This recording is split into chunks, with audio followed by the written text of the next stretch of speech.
नमस्कार साथियों। पिछले अध्याय में हमने सीखा था कि किस भाव के कौन से ग्रह कारक होते हैं। अब हम सीखेंगे कि ग्रहों के क्या क्या कारक होते हैं। कारक का मतलब है कि किस किस ग्रह से हम क्या क्या चीज़ें देखते हैं। तो हम सबसे पहले यहाँ पर सूर्य को लेते हैं। सूर्य आप सबको पता ही है, सूर्य जगत की आत्मा है।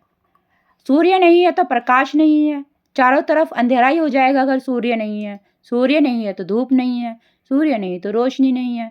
तो सूर्य हमारी आत्मा है। तो पहला तो क्या हो गया हमारा उसका कारक, वो आत्मा है, जगत की आत्मा है, प्रकाश है, एक उजाला है सूर्य। और सूर्य को हम घर में पिता की तरह भी देखते हैं। जैसे वो जगत के पिता हैं, ऐसे ही हमारे घर के भी जो पिता हैं उनको भी हम सूर्य से देखते हैं, क्योंकि वह एक बहुत गुस्से वाला ग्रह है। तो यहाँ पर उसको क्रूर ग्रह की संज्ञा दी गई है। और धातुओं में सूर्य को हम तांबा, सोना आदि से देखते हैं। और इसके काफ़ी अच्छे शुभ फल होते हैं। अगर लगन में सूर्य होता है तो इंसान में लीडरशिप क्वालिटी भी होती है। बाकी लगन की राशि पे भी डिपेंड करता है। इंसान में सूर्य होता है और पराक्रम में वृद्धि होती है, युद्ध में विजय होने वाला होता है और सुखी होता है, प्रतापी होता है। राज सेवा का भी कारक सूर्य है और उसके अंदर एक शक्ति होती है और भगवान शिव का भक्त होता है। उसके कार्य अच्छे होते हैं और जंगल या पहाड़ को भी हम सूर्य से देखते हैं। जो भी सूर्य की धूप से पकने वाले जो भी फल होते हैं वो भी हम सूर्य से देखते हैं। देव स्थान यानी कि मंदिर को भी हम सूर्य से देखते हैं। तीक्ष्णता किसी चीज में तीक्ष्णता होना, तीखा होना किसी चीज का, उत्साह को भी हम सूर्य से देखते हैं। बुद्धिमान मनुष्य को हमेशा सूर्य का नमस्कार करना चाहिए और सूर्य उपासना हमें करनी चाहिए। अब हम चंद्रमा को लेते हैं। चंद्रमा माता का कारक है। जैसे हमारी माता शांतशील स्वभाव की होती है और हमेशा हमें समझाती है और हमारा भला ही चाहती है, ऐसा ही हम चंद्रमा को देखते हैं। चंद्रमा को एक रानी का दर्जा प्राप्त है। जैसे सूर्य को एक राजा का दर्जा प्राप्त है, तो यहाँ पर चंद्रमा को एक रानी का दर्जा प्राप्त है।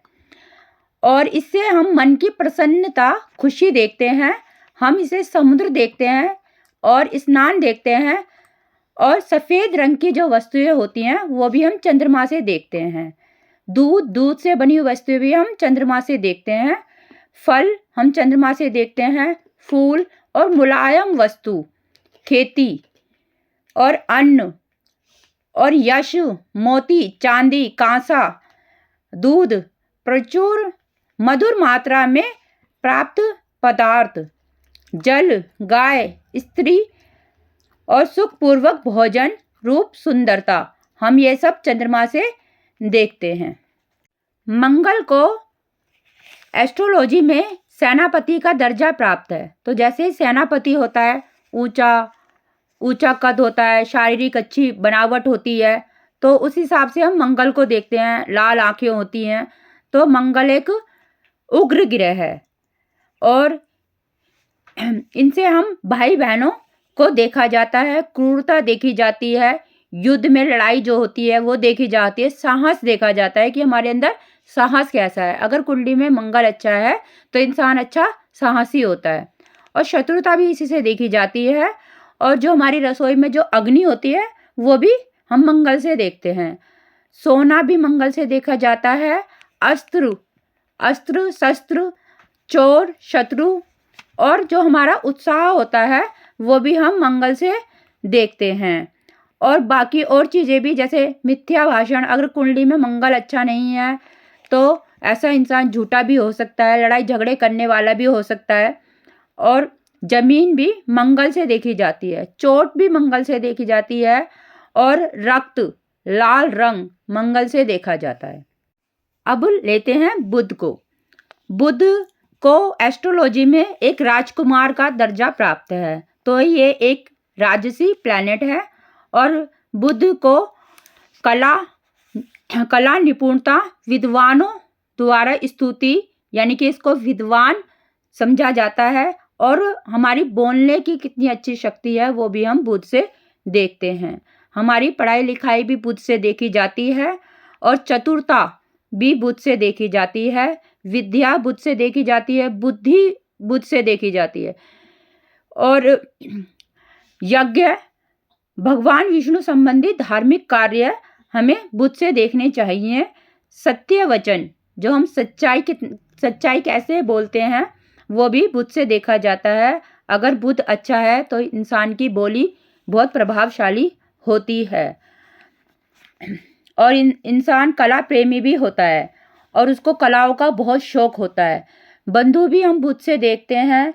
बंधु माने अपने दोस्त जो होते हैं वो भी हम बुध से देखते हैं। भांजा भांजे भी बुध से देखे जाते हैं। अब हम बृहस्पति देव जी को लेते हैं। बृहस्पति ग्रहों में सबसे बड़े ग्रह हैं और इनको बहुत ही पूजनीय माना गया है।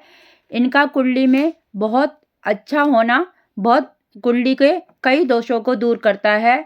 तो कुंडली में हम अच्छे ज्ञान की प्राप्ति बृहस्पति से देखते हैं। अच्छे गुण, पुत्र, मंत्री, अच्छा आचरण और चरित्र, आचार्यत्व, हम कैसा पढ़ते हैं, कैसा पढ़ाते हैं दूसरे को, ये भी गुरु से देखा जाता है। हमें शास्त्रों की कितनी नॉलेज है, वेदों की कितनी नॉलेज है और हम कितना स्मृति कर सकते हैं, कितना हम याद रख सकते हैं और